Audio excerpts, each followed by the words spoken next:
আমাকে কথা বলতেই হবে ইনশাআল্লাহ।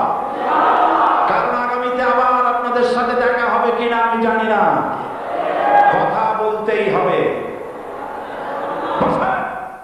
কেউ দাঁড়িয়ে থাকবেন না। আমি দেখতে পাচ্ছি বাংলাদেশের ভাগ্য আকাশে উত্তর গমনে কারণে জমা হয়েছে। ঝড়ের পূর্বাভাস লক্ষ্য করছি। যদি মোকাবেলা করতে না পারেন সক্ষম ভাবে, এমন অন্ধকার কালো কালো অমাবস্যা রাত আসতে পারে যার শুভে সাদে খাওয়া অসম্ভব। সুতরাং আপনারা কি কাপুরুষের মতো কাফের মুশরিকদের গোলামি করে মরতে চান? বিড়ালের মতো 500 বছর বেঁচে থাকার কোনো লাভ নাই। সিংহের মতো 1 ঘন্টা বাঁচতে চাই। আমাদেরকে বলা হয় সাম্প্রদায়িক উস্কানিমূলক কথা নাকি আমি বলি। পত্রপত্রিকা দিচ্ছে না তারা সাম্প্রদায়িক উস্কানি কথা, সাম্প্রদায়িক উস্কানিমূলক কথা বলি। সেই জন্যই বোধ হয় শত শত মুসলিম আমাদের কাছে এসে মুসলমান হয়। মানুষে আর বোকা বানানো যাবে না। যাবে কি? আর বোকা বানানো যাবে? তারপর বলছে কি, এরপরে বলছে আমাকে বলছে রাজাকার। শুনে রাখো চট্টগ্রামের লক্ষ লক্ষ জনতা, পার্লামেন্টে যখন আমাকে এই কথা বলা হয়েছিল, আমার পার্লামেন্টের কলিগ জাফরুল্লাহ চৌধুরী সাহেব বসে আছেন এখানে, হ্যাঁ জাফরুল ইসলাম চৌধুরী বসে আছেন পাশে, প্রধানমন্ত্রী সুদ্ধা, অন্তত 3 শতাধিক পার্লামেন্টের সম্মানিত সদস্যরা সেদিন বসা। 1997 সনের বাজেট বক্তৃতা যখন আমি করতেছিলাম, ডক্টর কুদরতে খোদা, নাম রাখছে কুদরতে খোদা, আসলে গজবে খোদা।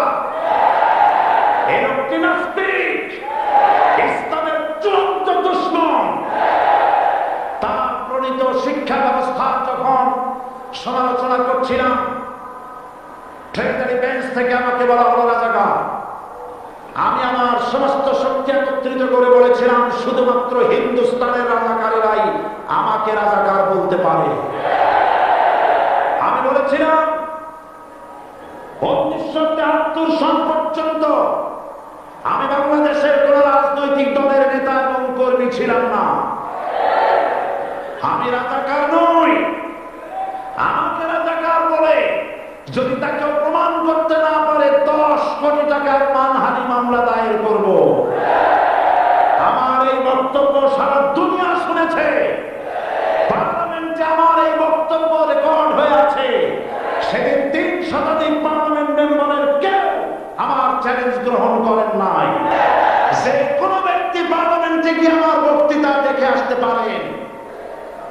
এরপরে 1997 সনের 7 অক্টোবর দৈনিক জনকণ্ঠ পত্রিকা যখন আমার বিরুদ্ধে লিখল, সেই পত্রিকায় সাইদির ওপেন চ্যালেঞ্জ 8ম পাতা, 1997 7 অক্টোবর, এত বড় 2 কলমে হেডিং।